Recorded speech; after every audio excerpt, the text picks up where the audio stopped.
Hello， 大家好啊！咁今日呢，我就係同大家分享我喺紐西蘭返香港嘅過程嘅。咁呢，我就係5月頭嘅時候返香港嘅。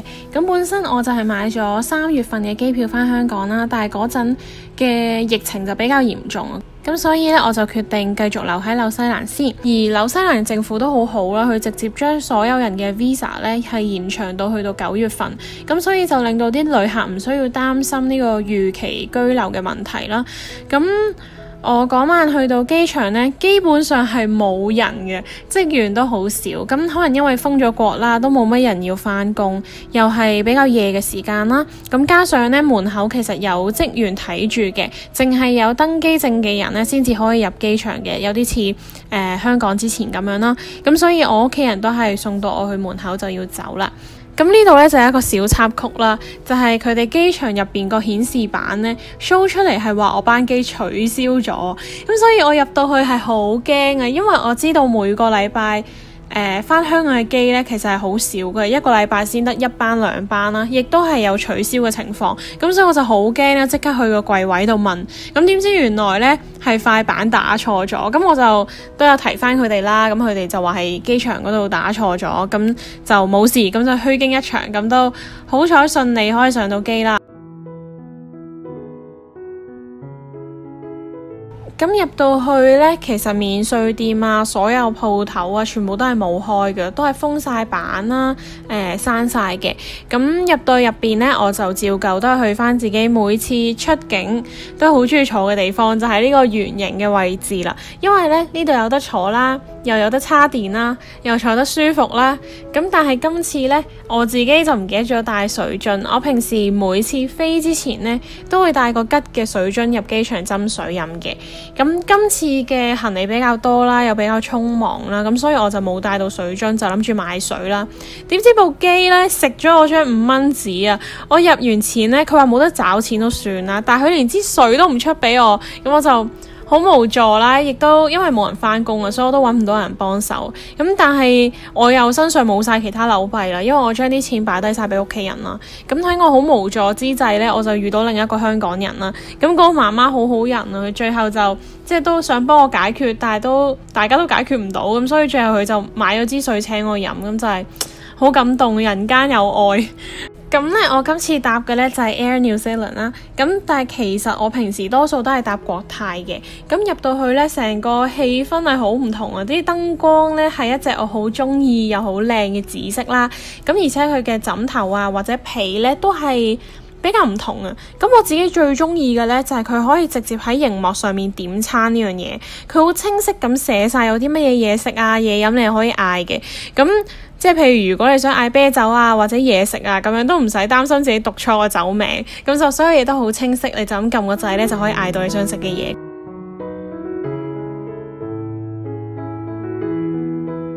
咁呢，返到香港第一件事呢，就係排隊啦。咁我嗰班機呢，其實唔係好多人嘅，而我哋朝早7點左右啦，已經到咗香港機場噶啦。但係除咗我哋呢班機之外呢，其實仲有其他飛機降落嘅。咁所以呢，排隊嘅時候呢，除咗我哋之外，仲有其他乘客啦。咁所以其實啲人都唔少噶。喺機場呢，首先我哋係要排隊去填健康申報表啦，同埋另外一份我唔記得咗係咩嘅表啦。咁有一份呢係可以喺網上面填咗先嘅，咁我已經填咗啦，就慳翻少少時間。咁如果大家唔想即時有太多嘢要處理嘅話呢，亦都可以 download 定個居家抗疫嘅 apps 嘅，因為佢都會即場去叫你啦，同埋 check 下你有冇 download 到啦。咁之後呢，就係一條好長好長嘅隊，不停排隊。咁過程中呢，佢就會同你對下你嘅電話號碼啦、隔離嘅地址啦、幫你帶手帶啦，咁等等啊。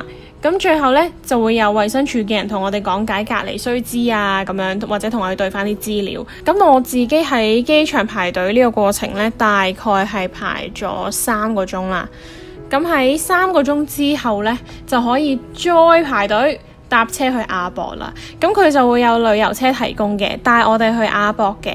首先咧，去到亞博就係擺低行李啦，再去另外一個地方咧，就同我哋講解下點樣去留深喉唾液嘅樣本。咁留樣本呢一度咧，就係每人一格咁樣細細格啦。咁入邊佢就已經有好多圖示啦，去教你點樣留樣本嘅。咁其實你過去留樣本之前都已經睇咗條短片教咗你一次先㗎啦。入邊咧亦都會有垃圾桶俾你啦。咁搞掂之後呢，佢就會帶你去一個類似等候室咁嘅場所啦。嗰度大概有100幾200人左右嘅，咁就係全部人一齊去等結果。咁以我所知呢，佢有好多個咁樣嘅場所嘅。咁全部台凳咧都係隔開一張一張啦，有啲似係返學去禮堂考試嗰種感覺。咁其實我入去之前呢，都已經有個職員提醒咗我話，我要喺呢個場入邊起碼等10個鐘以上㗎啦。咁所以咧，我自己都有少少心理準備嘅。咁佢場入邊咧都有叉電嘅位啦，亦都有廁所嘅。但係唯一嘅問題就係會好悶啊！咁所以我見有啲人咧好醒嘅，好聰明，一早已經將啲瑜伽席啊或者 laptop 咧係更新嘅。咁所以咧去到呢個要等嘅過程咧，佢哋就有電腦用啦，亦都甚至有人係真係喺地下拉筋同做瑜伽。咁所以大家就記得啦，一定要帶定啲嘢俾自己冇咁悶啦，亦都一定要帶啲乾糧喺身，因為呢10個鐘咧係真係會好肚餓嘅。咁喺過程當中咧，佢哋係有派過一次水啦，同埋嘢食嘅。咁我嗰份嘢食呢，就係番茄青瓜三文治，咁但係呢，係得好少嘅餡咁我食完都唔係好夠飽。咁亦都可能係因為加上我自己喺飛機係會暈浪嘅，咁我所以就冇食到飛機餐啦。咁所以呢，我係成20幾個鐘冇食過嘢，咁所以我就好肚餓。好彩我自己就帶咗啲 KitKat 啊，帶咗啲餅啊咁樣啦，咁就叫有少少嘢食可以頂住先。咁到我可以走嘅時候呢，已經係夜晚10點左右啦。咁我係等咗差唔多14、15個鐘左右啦。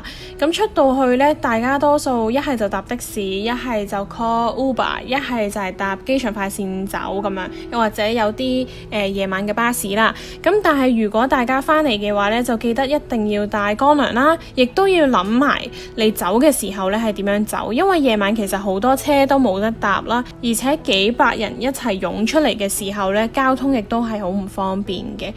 咁大家如果好似我一樣係早機嘅話呢，就基本上預咗全日都會喺亞博度噶啦。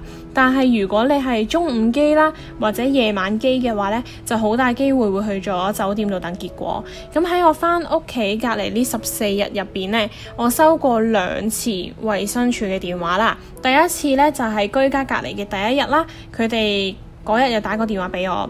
第二次呢，就係居家隔離咗1個星期左右啦，咁佢哋呢就會要求同我視像啦，睇下我係咪喺屋企啦，同埋 check 下我條手帶有冇爛啦咁樣。咁就係呢2次啫。咁我自己都好乖嘅，一路14日以嚟呢，我都係冇除過條手帶啦。我亦都真係等到啱啱好14日啦，凌晨12點啦，咁我先至剪咗條手帶，咁就即刻出咗去同親戚食黃店啦。咁呢，希望呢條片可以幫到你了解多啲返香港嘅隔離程序啦，因為我自己返嚟之前呢，都冇乜太多資訊啊，都好擔心啦，亦都好無助，咁就希望可以幫到大家啦。咁如果大家都鍾意我啲片嘅話呢，就記得 like、comment 同埋 share 埋我哋嘅 channel 俾你朋友睇啦。